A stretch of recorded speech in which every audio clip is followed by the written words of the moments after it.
Pô, Sodré, eu acho que uma política pública para o turismo voltada para isso aqui alavancaria tanto o Rio quanto o Niterói, com algo do tipo, ou então são coisas diferentes para Niterói essa, para o Rio essa. Para Niterói, Sodré, eu tenho, hoje eu tô eu sou presidente do Polo Hoteleiro, né, da cidade, e sou representante no Conselho Municipal de Turismo.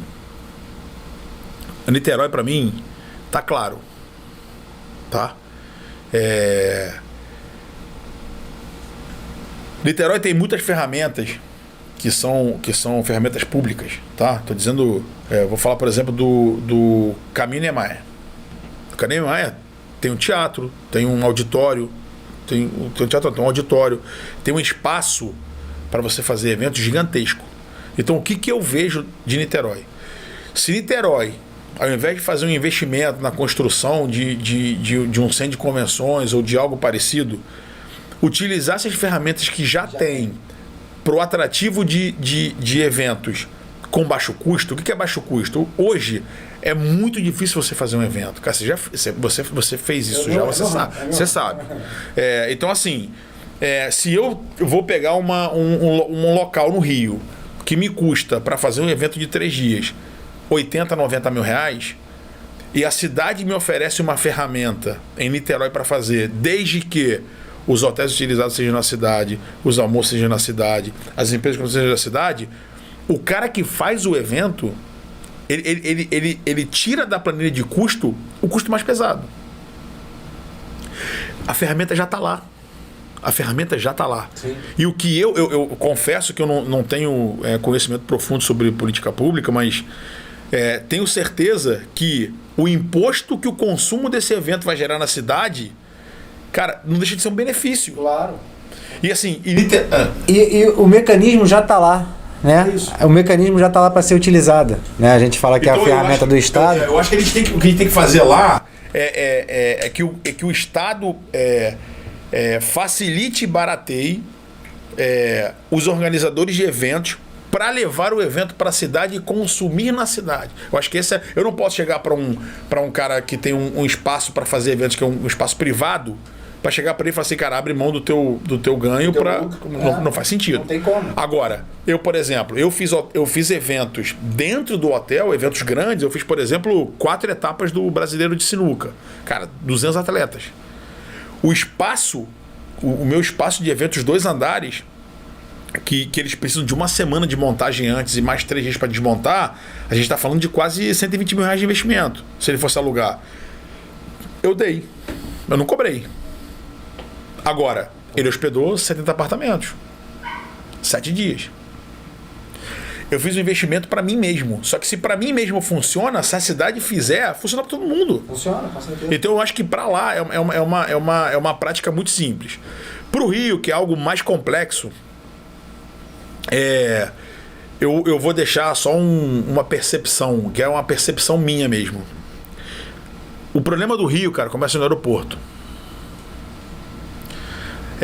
Não adianta nada se um turista vem passar aqui 10 dias, se ele passa 8 dias incríveis, mas ele chega com medo e vai embora com medo. A primeira sensação e a última sensação é negativa. Eu tive no aeroporto, minha família vem muito pra cá, da minha família que mora na Espanha. Eu tive no aeroporto, cara, é brincadeira. O aeroporto tem teto, tá sem teto o aeroporto. E aí a abordagem que você recebe com os taxistas, cara, eu que sou do Rio de Janeiro, sou criado aqui, eu sempre digo que o único medo que eu tenho é de viver muito, eu não tenho medo de nada. Cara, eu me assusto. Porque eles brigam entre eles e quer botar a mão na mala. Agora você imagina uma pessoa que viajou 18 horas, 15 horas, tá vindo para um país desconhecido, a primeira sensação que ele tem... Já não tem uma boa fama lá fora. Quando ele chega aqui. A primeira percepção já é uma briga ali. E aí o seguinte, você tocou um negócio que é primordial. A fama, tá? Como é que a gente muda a fama se a gente não muda a realidade? O que a gente tá querendo fazer é vender lá fora algo que é mentira, cara. É mentira. Ah, não, eu quero vender que o Rio é um lugar seguro e um lugar agradável e amigo do turista. Aí o cara chega aqui e ele vê outra coisa e fala, cara, mentiram pra mim, pô. Mentiram pra mim. Então, assim, eu busco e levo todos os meus familiares que chegam, eu busco e levo. Cara, e você nota que eles estão assim, eles estão um pouco mais tranquilos porque eles estão comigo.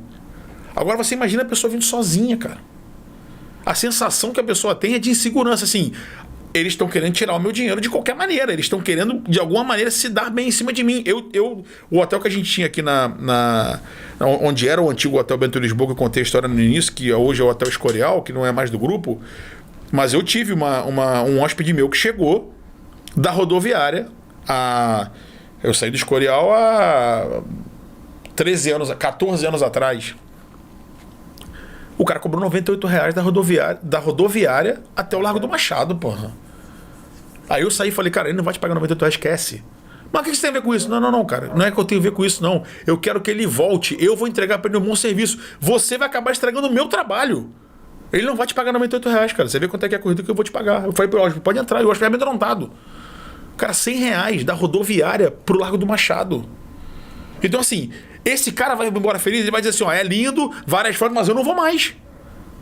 Eu não vou mais. Então, o que está acontecendo com a gente? A gente precisa gerar uma demanda nova. Toda vez. É muito mais caro você gerar uma demanda nova do que você atrair quem já veio. A melhor indicação que tem é de quem já usou, pô. O cara já passou pelas barreiras da insegurança, o cara já passou pelas barreiras da dúvida se ir ou não. Quando ele volta e fala, cara, vai lá. É incrível. Agora, cara, vai, mas cuidado. Olha a diferença. Claro. E isso é uma coisa que eu tenho debatido muito nas minhas redes sociais, Rodrigo, porque eu falo muito de segurança, né? Sou policial, não tem como ser diferente, eu falo muito sobre segurança.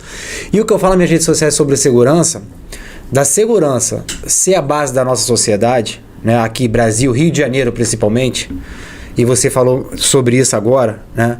Além de criar, né, muito mais do que criar atrativos para o turismo, é você ter a segurança primeiro, né? E eu falo isso não só no turismo, eu falo isso nas minhas redes sociais para a saúde, para a educação, para isso tudo, né? E turismo foi mais uma coisa que você fomentou sobre isso. Então, assim, a gente não vive na Dinamarca, né? Eu faço essa comparação porque lá você pode... o que eu quero para o turismo? Então eu tenho que pensar numa coisa nova, né? Eu vim viajar. Não, porque a segurança já funciona, né? E eu vejo que a nossa sociedade ainda não entendeu que a segurança para o Brasil e para o Rio de Janeiro, eu vou repetir mais uma vez, sempre que eu falo sobre isso, não falo isso puxando brasa para o meu lado, que eu sou da segurança pública, não é, e nem com orgulho algum que eu falo sobre isso. Eu falo porque realmente, se nós não tratarmos da segurança, nada vai funcionar. Saúde não vai funcionar, educação não vai funcionar, turismo não vai funcionar, muito menos, né? Porque você não pode levar um turista para o Cristo que no meio do caminho ele vai ser assaltado ali atrás do Morro dos Prazeres, né? Então é mais ou menos isso que eu dividi, e foi muito bom você ter falado isso, que assim, não adianta a gente fomentar com inovações para o turismo e tudo mais se o básico não vai funcionar, né? E eu acho que isso é a base da nossa sociedade, e é mais ou menos isso que eu penso. Eu me preocupa muito assim, Sodré, porque é evidente que você que está na área da segurança tem um conhecimento muito maior do que o meu nessa área, mas assim, eu tô na hotelaria há tanto tempo, cara, e assim, e a gente vê porque lá no começo, né, da nossa conversa, eu falei para você, eu sempre tento mostrar para as pessoas que o óbvio funciona, né? E aí a gente vem há 40 anos discutindo o mesmo assunto e procurando uma solução para melhorar algo que os problemas que o prejudicam não são resolvidos. A gente quer inventar alguma coisa para tampar o buraco. Só que assim, cara, não vai funcionar. Não vai funcionar. Eu não posso... minha mãe, por exemplo... aí meus primos chegam, né, tal, meu X, enfim. Aí minha mãe... Primeira coisa que ela fala: tira o relógio, tira o cordão, porque vocês não... Fala, mãe, mas olha só as boas-vindas que a senhora dá. Aí ela, mas tem que avisar, né? Porque eles não estão acostumados. Então assim, cara, olha só a mensagem indireta que você passa é que assim, se você vier e não acontecer nada, você teve sorte. Pô, aí não, cara. A impressão que dá é que a gente já se acostumou com a violência. Nada pode ser pior para uma sociedade se acostumar com o que tá errado, pô. Isso tem que continuar sendo um absurdo. O cara chegar e te roubar na rua, no centro, na Carioca, na praia de Copacabana, tem que continuar sendo um escândalo. Exatamente. Não pode ser isso aí todo dia. Que isso, cara? Não pode. E assim, e aí a gente quer trazer como atrair mais turistas. Aí eu sempre falo sobre isso quando eu faço os treinamentos, as palestras sobre vendas e atendimento. Eu falo o seguinte, tá, vamos lá. Toda vez que você atende alguém, você manda uma mensagem para o mercado. Então, Sodré, se hospedou no H. Quando você saiu de lá, o H tá mandando através de você uma mensagem que você vai transmitir. Aí em algum momento vai sair que você falar com a galera que você se relaciona. Aí você vai dizer, cara, o hotel é legal, mas não vale o preço. Pô, o hotel é maneiríssimo, o atendimento é irado, o café da manhã é muito bom, não sei o que. Cara, esquece, eu vou falar de novo. Tá. Qual é a mensagem? Que eu acho que essa é o grande dever que a gente tem que a galera que está na administração pública deveria levar. Deveria discutir sobre qual é a mensagem que a maioria dos turistas levam quando vão embora do Rio. Não existe dinheiro no mundo capaz de transmitir uma mensagem com mais força do que a mensagem levada por quem usou o que você vendeu, o que você está vendendo. Qual é a mensagem que os turistas levam depois de usar o Rio de Janeiro? Essa é a minha pergunta. Se a mensagem for boa, deixa quieto, pô. Se não, conserta a mensagem. Eu acho que esse é o caminho. E o turismo, cara, depende disso. Não tem jeito, depende disso. Então, muito, só pra gente fazer que acabou de passar o carnaval, muito mais do que um carnaval bem feito, né? É cuidar da base do que a gente precisa realmente para a sociedade funcionar, né? Porque foi o que você falou, não adianta a gente normalizar um assalto em Copacabana e de pensar que tá tudo bem porque não tá, né?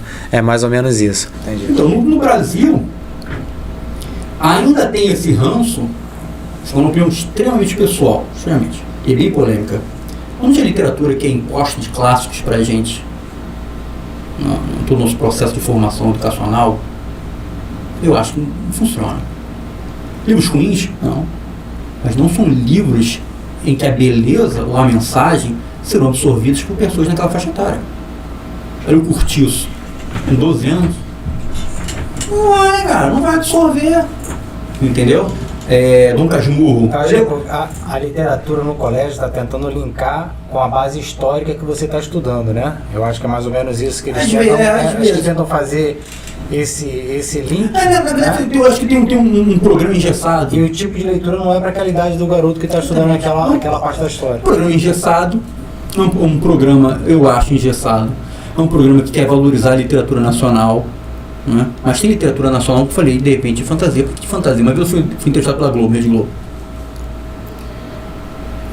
E depois eu soube até que o Pedro Almeida, que é um dos caras que eu mais respeito, que é ele editor, dono da Fara Editorial, ele falou também numa entrevista, Harry Potter fez mais pela leitura de jovens do que Dom Casmurro no Brasil.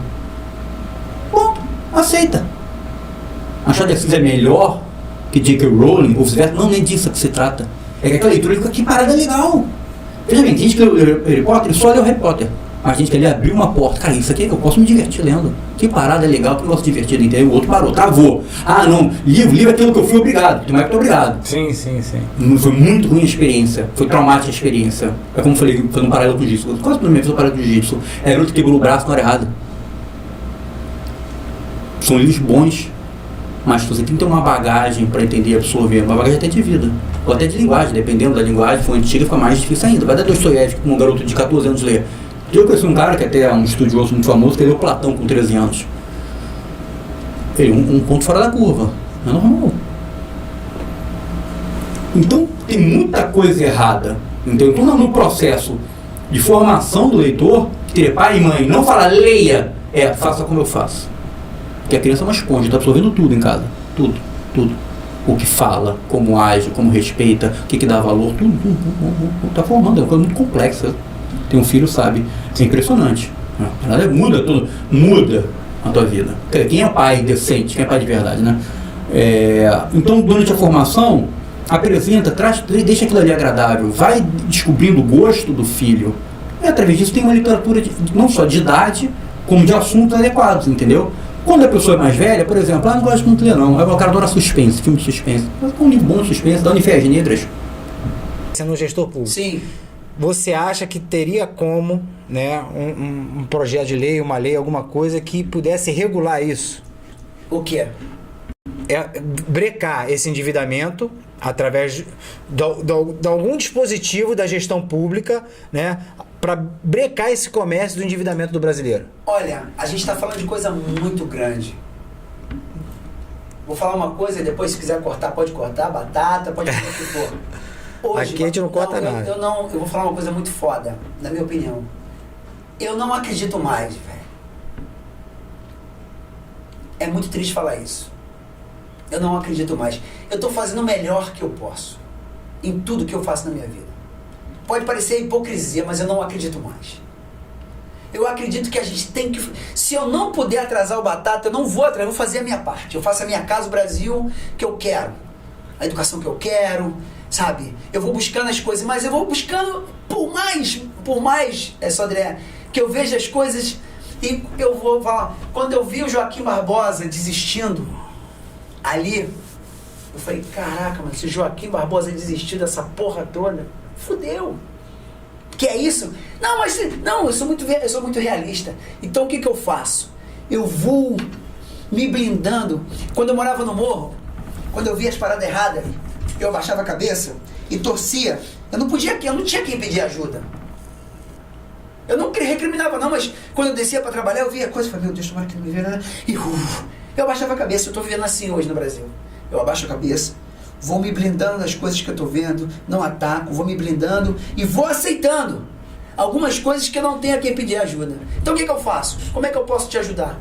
Cara, procura educação financeira que você vai entender o que eu tô falando. Vai lá estudar isso. Quer entender de política? Vai estudar política. Vai entender a história. Para eu entender hoje o que está acontecendo na Ucrânia e na Rússia, vai ver a Primeira Guerra e a Segunda Guerra Mundial. A primeira e a segunda, vai conhecer a história. Einstein falou, vou gastar agora. Einstein falou, eu não sei como vai ser a Terceira Guerra Mundial, mas a quarta eu já sei, com pedras. Então o que eu faço hoje, Sodré? Eu tô vendo a porra toda errada, não tenho a quem pedir ajuda, e isso tá claro pra mim, e eu vou me adaptando. Igual morar na Mangueira, vou me adaptando. Só tem duas alternativas. Ou você aceita, ou você sai. Quando eu não pude mais aceitar, o que é que eu fiz, irmão? Saí. E aí você vai buscando. Então hoje eu tô vendo muita coisa errada, tô vendo, e eu sei que é errado, mas eu tenho que abaixar a cabeça. Porque quando você vai falar o errado, sim, e dependendo de quem você tá falando que é errado, ele vem e faz assim, você, ó. Ei, quem é você, rapaz? Então, moleque, quem é você? Você é um dançarino da Xuxa, rapaz, não pode falar isso não. Tu tá certo, mas tu não pode falar. Então o que eu faço? Eu vou me adaptando, eu falo assim, pô, Batata, educação, Batata, procura isso aqui, Batata, vai buscar. Tanto que quando as pessoas me pedem uma informação sobre educação financeira, quando ela fala, eu tô desesperado, tô querendo tirar a minha vida. Posso te mostrar, irmão. Falam, lê esse texto aqui, que você não vai querer tirar a sua vida. O texto foi redigido por advogados de São Paulo, irmão. Os caras sabem muito. Porra, Fly, muito obrigado. Que isso? Segue a tua vida. Porque as pessoas te botam medo, filho. E quando você tem medo, você trava. Eu acho que a tua opinião nisso que eu perguntei, Fly, reflete... Nada, reflete muito... A tua opinião reflete muito no ser humano, no brasileiro de bem, né? Eu acho que o brasileiro de bem hoje, ele é uma grande maioria calada, né? Que tenta fazer a sua parte, tenta fazer na sua profissão, fazer as coisas funcionarem da melhor forma e tentar ter sua vida, né? E quanto menos essas pessoas, como você, como a maioria dos brasileiros de bem, não começam a se calar e aceitar. Pode mandar. Eu tô falando. Pode mandar. Sim. Manda real pra mim que eu já vou te dar a resposta certa. E aceitar que a gente, porra, tá tudo errado, a gente sabe que tá tudo errado e a gente continua aceitando e caralho, porra, eu tenho que fazer alguma coisa, né? A minha pergunta foi se você, como, né, tendo a oportunidade de ser legislador, alguma forma, né? Tendo essa oportunidade, você estaria mexendo, vamos falar numa linguagem aqui mais popular, estaria mexendo no vespeiro, né? Se a gente quisesse criar uma lei, um projeto de lei que pudesse brecar esse endividamento brasileiro, né? Brecar, que eu digo, tentar amenizar, que a gente sabe que brecar é difícil porque as pessoas se endividam até para fazer projetos novos e tudo mais.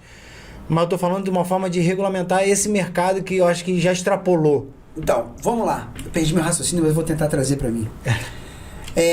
Sodré, eu vou falar uma coisa pra você muito pessoal. Eu sou um cara que gosta de pessoas que mudaram a história. Quando você lê sobre Martin Luther King, quando você lê sobre o próprio JFK, ou Bob Kennedy, ou o próprio Malcolm X, ou eu vou lá atrás no Lincoln, sou apaixonado por Lincoln, você vai entender que quando você mexe com coisa grande, vão te matar, filho. E as pessoas matam mesmo. E é mais um. Eu não estou disposto a levar um tiro. Não estou disposto a levar um tiro. Levaria um tiro pela minha filha. Se eu tivesse que botar minha vida com a dela, eu daria. E tiraria a vida de alguém pela minha filha. Porque eu não tenho coragem de fazer mal a ninguém. Mas para proteger minha filha, eu faria. Mesmo que eu pagasse um preço por isso. Porque é minha filha. Sim. Né? Mas o que eu vejo hoje? Eu não estou deixando de acreditar. Eu estou fazendo o que eu posso fazer. Então, já recebi uma carta do Corecom, meu amigo. Você está usando... Não, o Corecom me ligou.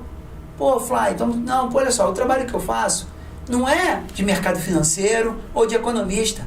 Eu só levanto a bandeira da educação financeira. Eu não digo para as pessoas onde ela tem que investir.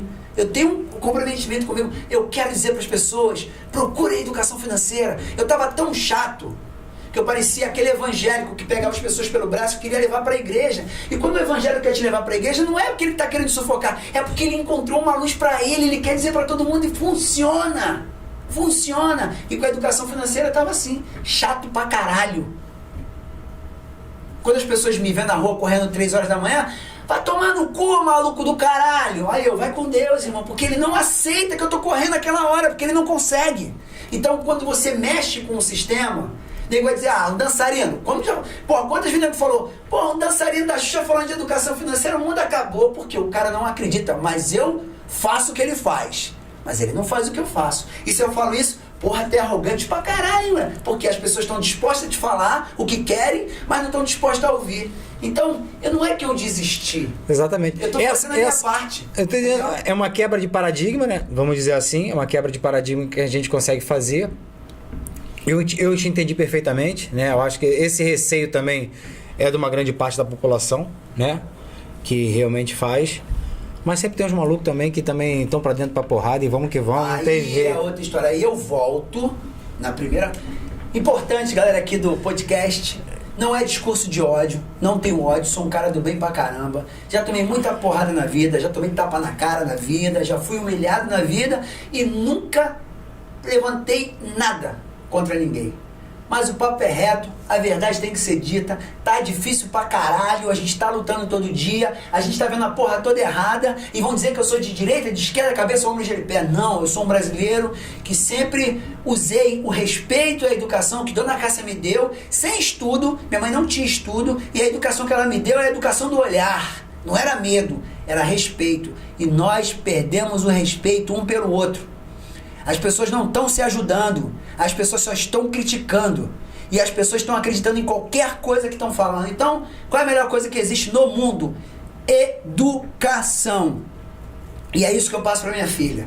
Minha filha, seja educada, respeita o adulto. Minha mãe falava, se um adulto falar, você não fale nada, espera ela concluir, mesmo que você esteja certo. Em casa a gente conversa. É bem isso. E essa é a educação Exatamente. que eu trago. Eu não sou de direita, nem de esquerda, nem de cabeça, nem ombro, joelho e pé. Cabeça, ombro, joelho e pé. Não, eu sou o real. Mas ele é de centro. Não, as pessoas querem te rotular. É isso que é o problema. Rotula aqui, rotula aqui. Eu tô vendo, Sodré. Eu tô vendo tudo de errado. Tô vendo, mas eu não tenho a quem pedir ajuda.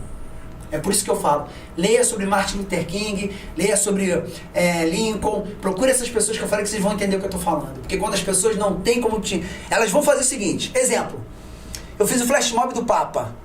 Porra, bonitão na praia de Copacabana, bonito pra caramba. Uma imprensa, coreógrafo do Papa posa pra G Magazine. Pra quê? Se eu tava fazendo um trabalho bacanão, por que tem que falar que eu fui... O cara que posou pra G, qual é o problema? Eu posei mesmo, amarradão, ganhei um troco honestamente. Aqui, ó. Amarradão. Mas por quê? Bom demais. A gente tá num hábito de querer tirar o teu crédito por uma coisa que tu fez que não tinha nada a ver. É isso que a gente está vivendo. Que pudesse criar alguma coisa na mente Pra de alguém. tirar, Exatamente. porra, como é que o coreógrafo do Papa posa pra gente? Que isso, cara?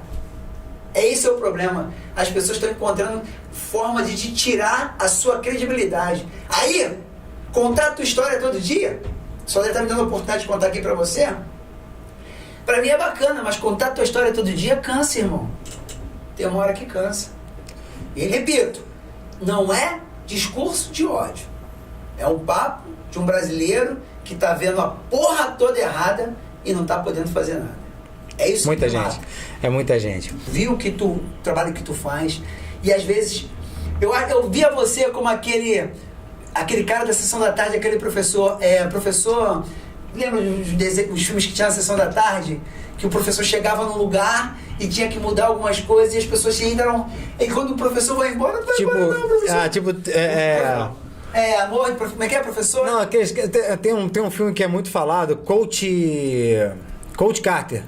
Acho que é um desses, que o cara entra pra treinar um time, o cara... Bem bacana. Então, acho que é isso, acho que é isso. No final ele tem que ir embora e ele não vai. Não, fica, professor. Não, eu tenho que ir porque eu tenho outra missão, né? É. Então, como é que foi pra você planejar o trabalho que você fez como planejador na cidade que você trabalhou em Rio Bonito? Então, Fly, o que você falou é bem a pegada da gestão pública, né? A gestão pública não funciona sem planejamento. Eu acho que... E é anual? É difícil, não. Elas são regidas por leis, né? Diferente da nossa vida, que a gente pode pegar, fazer uma planilha, né? E poder organizar do jeito que a gente quer, do jeito que a gente acha certo. Tudo na gestão pública é regido por leis. Então a gente tem que pegar, adequar o que a gente quer fazer dentro daquelas leis, né?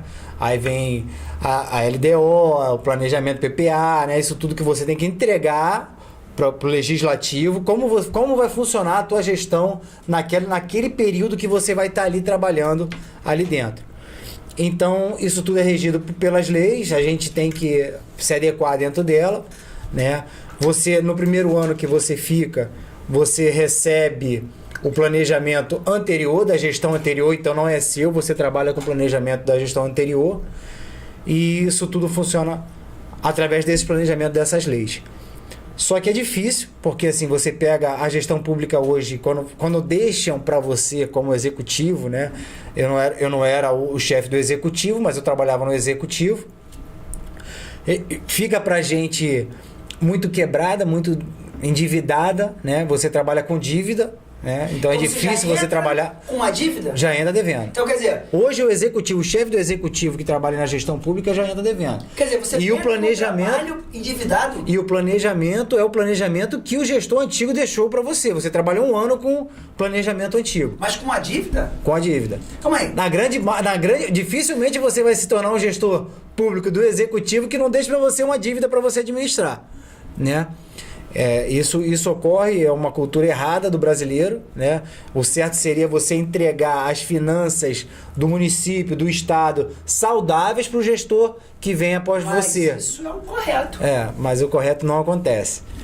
Então você tem que trabalhar... Então, né? Não foi feito para dar certo. Exatamente.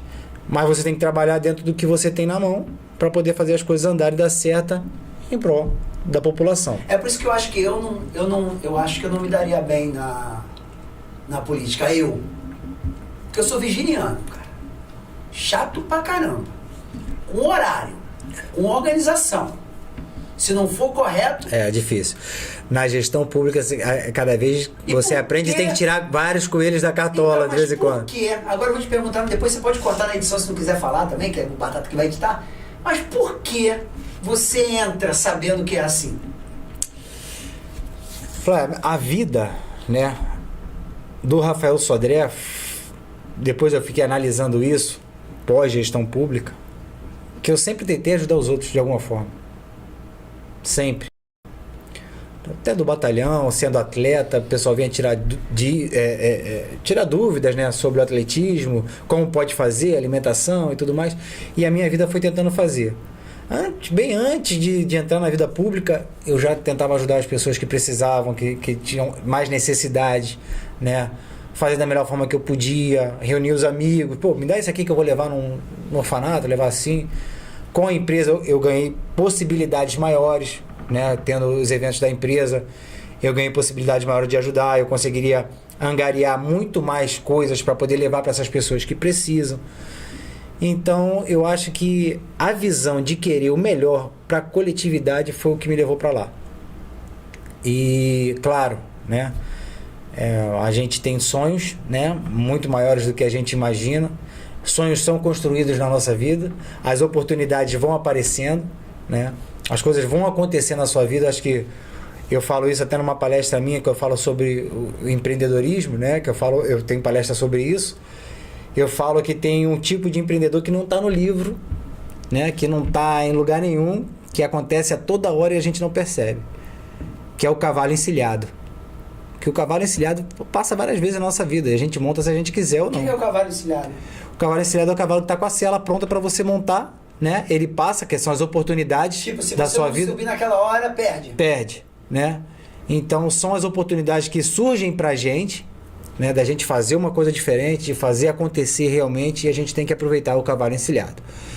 Então foi isso que me levou para a gestão pública, e a minha visão de coletividade, né, que graças a Deus eu aumentei mais, né, há 12 anos, quando eu entro no batalhão, né, eu vejo que tudo funciona em forma de parceria, e é o que eu faço, né, quando eu entro na gestão pública, poder fazer, é o que eu faço, trazer as parcerias para que as coisas possam acontecer, mesmo com o endividamento, com o planejamento que não era meu, e lhe trazendo a parceria para as coisas acontecer realmente. E foi assim que eu levei, é assim que eu imagino a gestão pública, que a gente tem que fazer até regularizar e mudar a cultura da gestão pública também.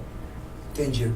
Cara, eu desejo sorte, Sodré, porque eu não sou um cara de desistir, não desisto. Não desisto de nada na minha vida. De verdade, eu acho que foi a primeira vez que a gente sentou e bateu um papo de amigo mesmo. Sim. Se encontra na correria, nos batalhões. Liga, vai, preciso disso, vem aqui, vamos fazer aquele negócio, exatamente. A gente sentou e bateu um papo como a gente bateu hoje, e acho que a gente tem muita coisa ainda pela frente para conversar, porque num podcast a gente não consegue contar tudo. Eu sei que o Batata tá fudido para editar isso. Mas eu acho que o que me fortalece todo dia e eu sempre fui um cara que eu nunca deixei para amanhã o que dá para fazer hoje, né? E tem algumas coisas que eu percebo, principalmente na política, que de uns anos para cá eu tenho observado mais, o que leva algumas pessoas a entrarem mesmo.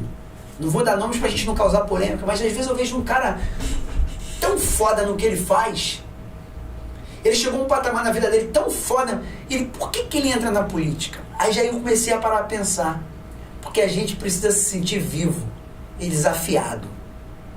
É isso que eu acho que é a política hoje. Porque eu percebo que quando você quer fazer o certo, você, por mais que esteja fazendo certo, alguém vai te contrariar. E meu trabalho de conclusão de curso, né, para falar sobre isso, foi sobre homens que matam as suas mulheres. Então fiz um trabalho numa população, né, de muitos, centenas de casos que passam pelas nossas mãos, e outros também que não são nossos, mas acontecem no Brasil afora, mundo afora.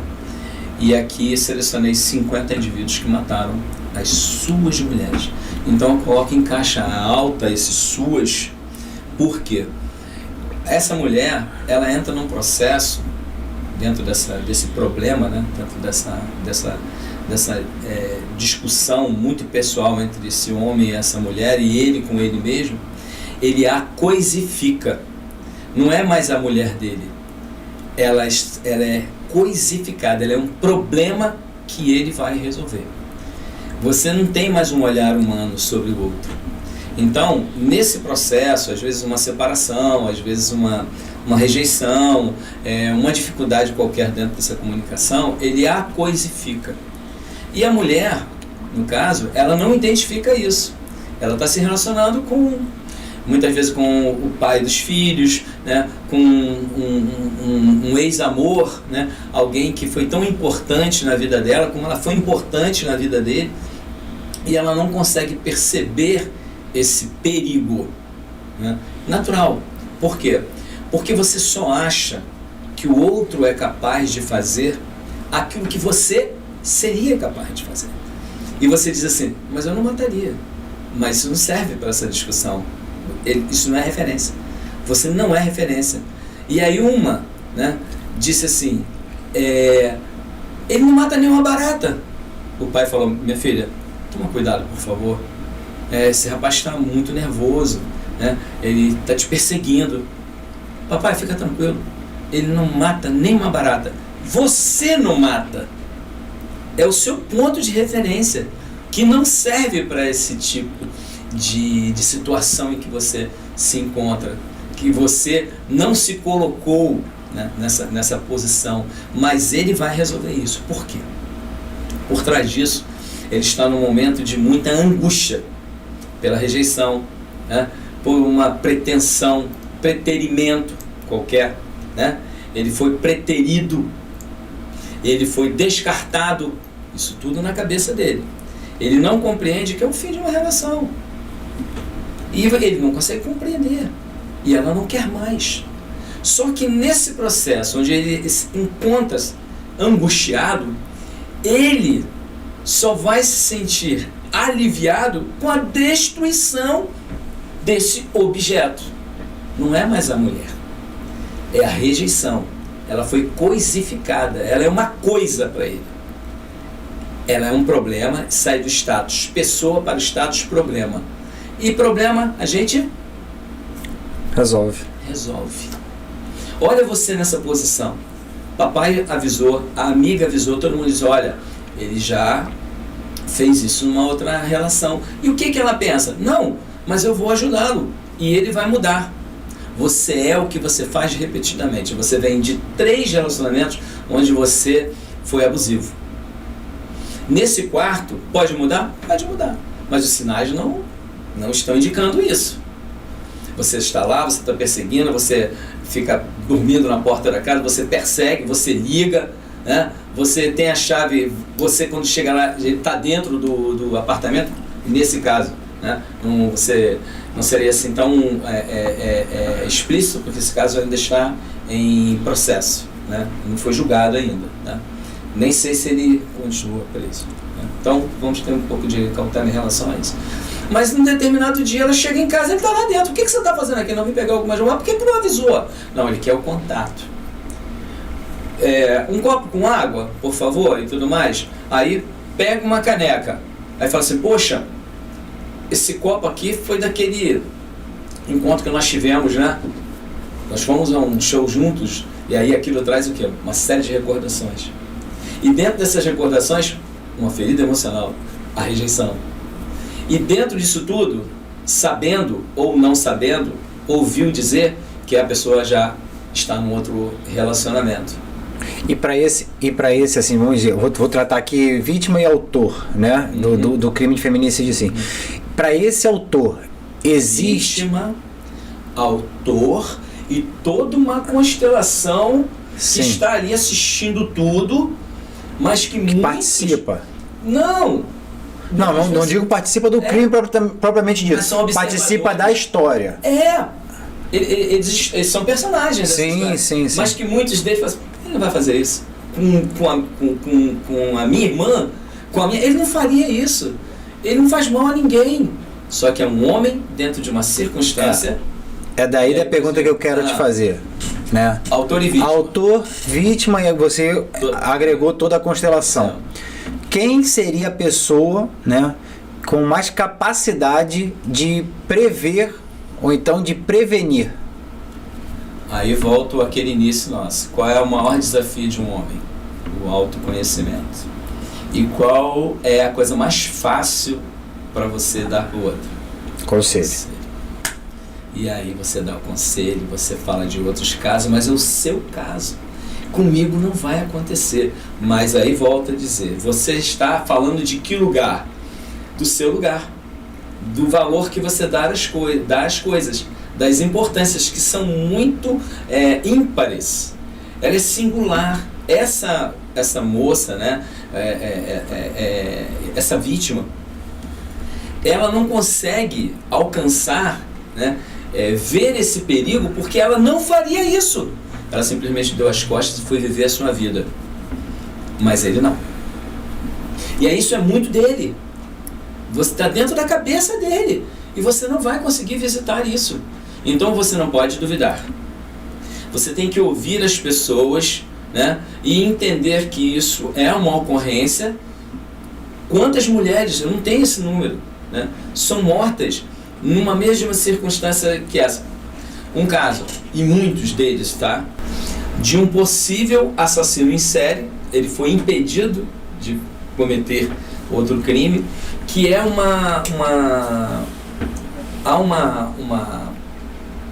é que eu posso dizer para você assim, uma categoria muito importante que tem que ser investigada sempre, e é investigado, principalmente para delegacias que estão fazendo investigações envolvendo menores de idade, né, desaparecimentos e outros, e infelizmente muitos crimes com resultado morte, né, e diversos abusos, enfim, que é uma categoria classificada como hebéfilos.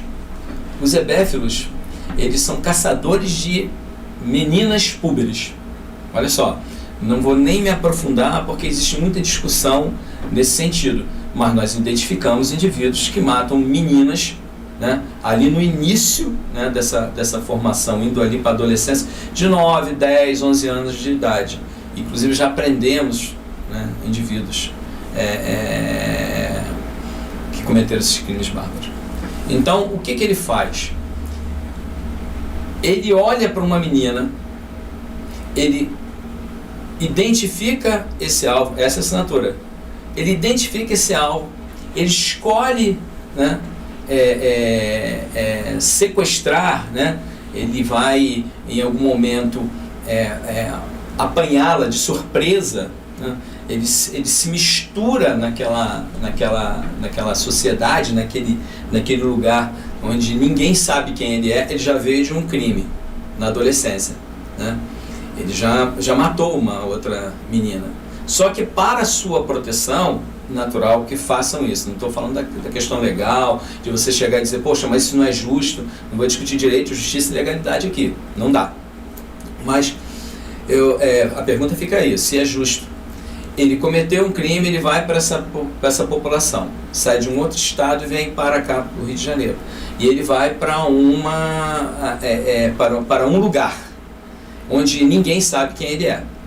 Ele identifica o alvo, é uma menina de 9, 10 anos de idade, ele identifica, ele quer para ele acha que aquelas roupinhas que ela usa, elas funcionam como um convite, né, ao coito. Ele espera a oportunidade, ele espera uma distração, né, que é até doído você, não vou nem entrar no mérito, porque tem muita gente que se sente super culpada, poxa, mas eu pisquei, ela sumiu. Foi assim, ele arrebatou, levou para dentro de uma casa abandonada, não estava em construção, e ele comete um crime que é um crime de exclusividade. Ele vai estuprar aquela menina e ele vai matá-la. Isso quase que de forma animalesco, né? Ele está pressionando o pescoço daquela criança e ao mesmo tempo que ele a estupra. Ele sai dali, resultado morte, tá? Ele sai dali, aí tem a questão da volta ao local do crime. Ele volta à cena, né? Aí a questão da maximização e da minimização. Não, foi porque eu achei que tivesse esquecido meu celular lá. Não, ele leva o dela e aí é um rastreamento, nós conseguimos chegar a essa autoria. Então ele já tinha cometido um crime jovem, né, 20 e poucos anos, ele já tinha cometido um crime, passou um tempo em reformatório, né, em processo de ressocialização, vem para cá, oculto, né, por nós, não sabemos nada da história dele, e ele mata. Alguma coisa preventiva pode ser feita para que isso não aconteça? Não. Não pode? Acredito eu, assim, lógico, se você identificou ele já passou pelo reformatório. A gente está falando desse determinado crime que você falou. Mas eu estou falando assim, no meu pensamento, eu estou generalizando. Você conhece algum agente de custódia? Alguém que acompanha essa pessoa aqui no Brasil? Não. Diferente do que é acompanhado, né? Sim. Alguém sabe como é que você está? como é que está a sua vida e tudo mais. Vem cá, você tem sentido algum desejo de falar assim, eu estou precisando de ajuda, porque eu tenho tido... Né, ele pode revelar, mas você só vai saber se você conversar com ele. Porque na hora que você perguntou, É. eu generalizei no Sim. crime, né, no serial killer Sim, como um sim, todo. sim. No E cara aí, que já vem cometendo e que não que pode passou. ser feito? Que não passou por lugar nenhum, que ninguém sabe quem é o cara, só quando pegar, e foi o que você falou, só analisando caso a caso para saber E se se ele você pega e não acompanha... é ou não, exatamente. Esse caso é esse. É um em série, né? Que todo mundo não, que ele é conhecido, ele vai para outra região e faz a mesma coisa. Você sabe quem é você? Para a filosofia, o que você faz repetidamente. Aí você fala assim, não, mas eu fiz, mas eu não vou fazer mais. Eu só vou saber se eu te acompanhar. Claro que tem que ser preso, tem que ser acompanhado. O processo é de ressocialização ou não é de ressocialização? Sim. É o que está escrito lá? Está na roupa, ressocialização. Aí a pergunta que me fizeram uma vez, tu quer ressocializar esse sujeito? Ele não foi socializado. Ninguém ouviu esse sujeito, ele não foi socializado. Exemplo de um outro crime, encontramos um corpo, aqui no Rio de Janeiro, de uma mulher grávida. Encontramos uma criança de 4 anos estuprada e morta. Né? Encontramos uma criança, um menino, de aproximadamente 8 anos, não dá para cravar, confiando apenas na memória, viva. Chegaram na casa e encontraram essa cena. Ponto. Vamos procurar esse homem. E encontramos. Ele já estava... encontrou uma mulher numa rede social e descobriu que havia uma criança com aquelas mesmas características. Mesmo perfil. Ele vai caçar essa... e vai entrar na família e você não sabe de nada. E sabemos muito pouco sobre o comportamento dele antigo. E Jung ainda fala, Carl Jung, né, psicólogo... Assim, tá lá, sou da bancada da bala, um exemplo. Aí o pessoal só quer fazer pauta voltada para esse grupo. Exatamente. Sou da bancada evangélica. Aí o pessoal só quer fazer pauta voltada para esse grupo. Sou da bancada LGBTQI+, toda hora muda também, né? Aí o pessoal só fica fazendo e acaba esquecendo do todo. Exatamente, da coletividade. É isso que me preocupa muito com a nossa política, né? Por mais que você tenha sido eleito por uma bandeira, digamos assim, né? Acho que quando você senta a cadeira, né, de deputado ou qualquer cadeira política que você senta, você tem que começar a pensar na coletividade como um todo, né? Sim, e ver o bem da coletividade. É mais ou menos isso que eu penso também. A todo momento, proposta legislativa para ficar alterando ali, para ficar adequando ali a Constituição. Então, assim, o estatuto já era para ter ocorrido, mas para você ver como são as coisas, o empurrar com a barriga na Polícia Militar. Já era para ter sido aprovado o Código de Ética e Conduta, né, que visa substituir o regulamento disciplinar há 2 anos. Então o projeto de lei parado. Entendeu? Ah, tá, mas acabou com prisão e detenção. Tá, maneiro, legal. Mas tem um dispositivo expresso lá ainda que você, ferindo o preceito constitucional, tá? Que você, antes de ingressar no judiciário, tem que informar o seu comandante. E tem muitos que ainda participam lá.